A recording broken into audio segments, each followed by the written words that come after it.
Breathing in snowflakes, burnt lungs is our taste.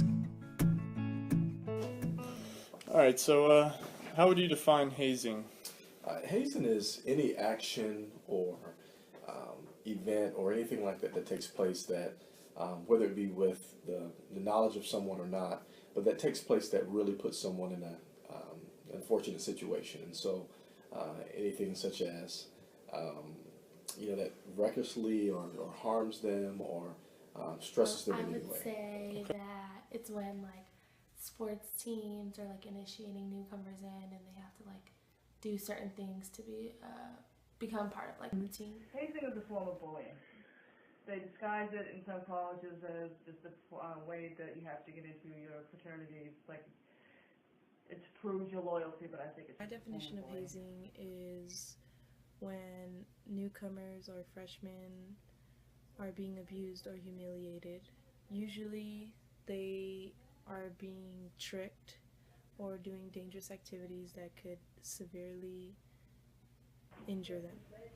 Okay, the hazing has to be more like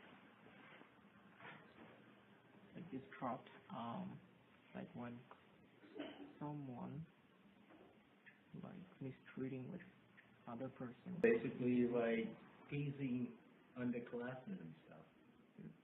As far as I know, I know they do it in the football, in different sports and stuff like that. A couple of different experiences. One, in my former position, I served on an anti-hazing kind of cross-divisional committee where the university, we worked with other colleges and universities to really combat hazing at the fraternity and sorority level, working with athletes. And then obviously as a student athlete myself, years ago, was confronted with hazing in different capacities. But it is something that I do take very seriously, and even as I think about that definition, that initial definition is so much bigger than just thinking about any action or any situation, but it can even be an environment that's set. And so, some of my experience with hazing is around, obviously working in a professional setting, but then also as a student athlete, whether it be on my team or other teams that I've seen around where hazing does take place. When I played football, the underclassmen, we had lockers and big cages, kind of like two sides of a locker room. Seniors on one side, underclassmen on the other. When I was an underclassman, I heard about it, but I never seen it. But they said that they would like lock the cage so you'd be in with your lockers, and they'd urinate in a bucket and throw the buckets of urine on the underclassmen. And once when I was on the football team, we were undressing from practice, and the seniors came up and locked the cage. I think we have to make a law for like hazing that if it happens, then we have to make the school committee know about that and make sure it should be the zero tolerance, and failure to do so, it will be the suspension. I think it should be banned. I think the colleges have to take it on themselves to say if it's caught, that you're thrown out of your fraternity and they close it down. It doesn't prove anything, it's not needed.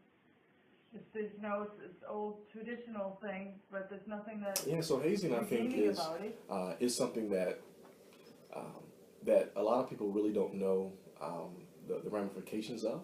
I think there are numerous consequences, so I think that education is extremely important, both for those that are being hazed and those that are being hazing, and even those that are friends and family members of those that may be experiencing hazing on one side or the other. And so I think really recognizing the consequences of hazing is super important, such as people that are impacted from a physical standpoint, from an emotional standpoint, and even from a mental standpoint. So I think it first starts with education, and then also providing alternatives to hazing. I think a lot of people have good intentions initially when they participate in hazing from the standpoint of it may be a team environment where you want to create like a bond with teammates, or maybe in a business setting or any other type of setting where you want to really create a bond and take someone through something. But hazing often ends up in is in a messed up situation where Right. people are really impacted negatively. But I think there are a lot of alternatives. I think you can do ropes courses, you can do some types of physical challenges or emotional challenges, challenges where people are agreeing to it and it's something that doesn't stress them in a way that's detrimental to their health. Yo, drink this. What is this? Doesn't matter, just drink it. I don't want to drink it. Just drink it, man.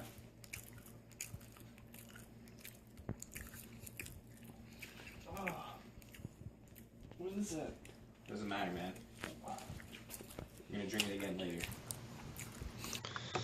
The reason I say that this is moderate hazing, in my opinion, is when you are asked to do something but you control the situation. For example, if you are asked to drink alcohol and you physically have the bottle in your hand, you get to choose how much you drink. This also goes for different things like hurting an individual or harassing them verbally. You control what you say.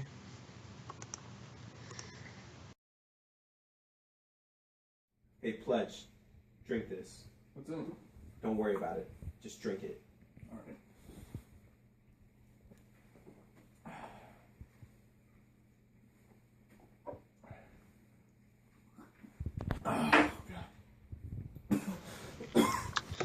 The reason I say that this is severe hazing is because the members of the fraternity are physically forcing things upon you that you do not want. In this case, it is alcohol, and you have to keep your hands away while the person forces you to drink.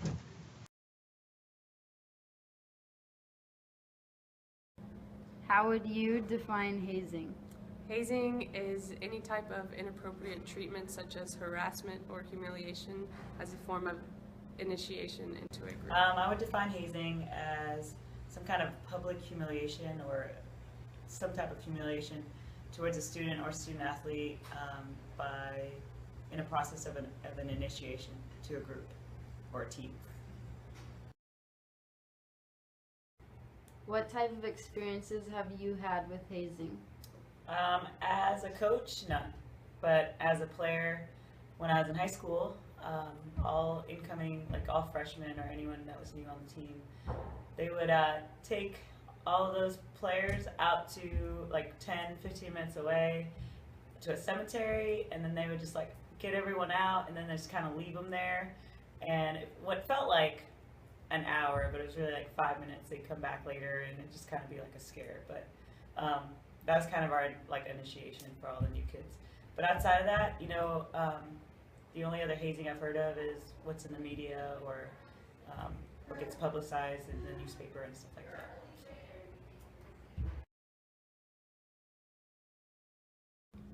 As a society, how can we prevent hazing? I think in the community of collegiate athletics, when you look at college sports teams, it's very important it begins in the recruiting process to really get to know potential athletes, learn their families, their coaches that they've had in the past, just really get to know who they are as a person off the court as well.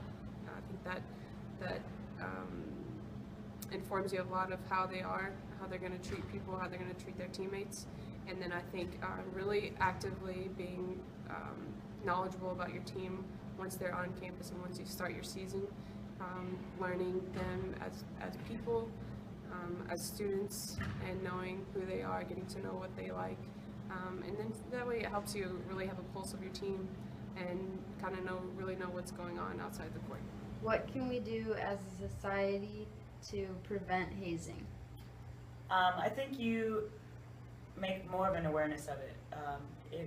If you're coaching, if you're head of a sorority or any kind of group, whether it's on campus, off campus, or like I said, like the questions posed in the society, I think you make more of an awareness of it by stating from the beginning, there are no hazing, there's no humiliation practices that should be done, and almost make it more into like, we need to take care of each other, we need to watch after each other, we're a family, whatever group it is, that's more what you emphasize instead of, it needs to be an initiation process. We need to humiliate this person or that person. It needs to be more of a, let's come together, let's work together, let's be a team, let's be a family.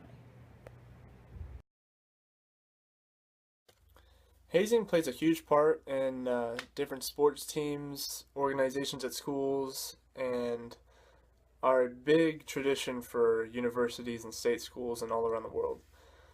What people don't know are the dangers that come with it. I have found out since coming back home for Thanksgiving that my friends have been hazed throughout their college experience. They've told me that they've had to steal things from people's yards, including like Halloween decorations, just to be in the group, and they've been forced to drink alcohol, and they've blacked out a couple nights. And upon their experience, I've read that more other universities, people have been killed by doing stuff like this. And as students, you're kind of blinded by the fact that they have to do so much stuff to be initiated into their group that it can be life-threatening. 55% of students who participate in clubs, sports, or organizations are affected with hazing. In 95% of cases where students identified their experiences as hazing, they did not report the events to campus officials. 47% of students come to school having experienced hazing.